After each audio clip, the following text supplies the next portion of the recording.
Ég heiti Valgerður Þórdís Snæbjarnardóttir og er iðjuþjálfi hér á Landspítalanum í Fossvogi. Ég er fædd í Keflavík, ólst upp á Barðaströnd og í Reykjavík og hef búið lengi líka í Noregi þar sem kynntist manninum mínum. Við iðjuþjálfar hér á spítalanum erum 40 en hér í Fossvogi erum við 7.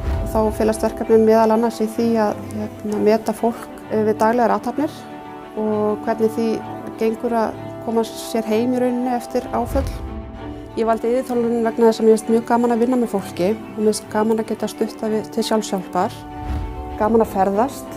Svo er maður með alveg brennandi áhuga á fornbílum þannig að við erum mjög oft að mæta á bílasýningar bæði hérlendis og erlendis.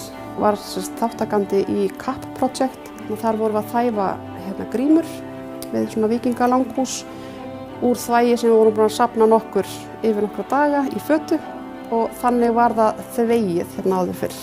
Það er æðislegt að vinna hérna, mjög góður andi, alltaf líf og fjör og það var það eitt af því sem heillaði mig hvað mest þegar ég sótti starfi hér var hversu góður starfsandinn er hér.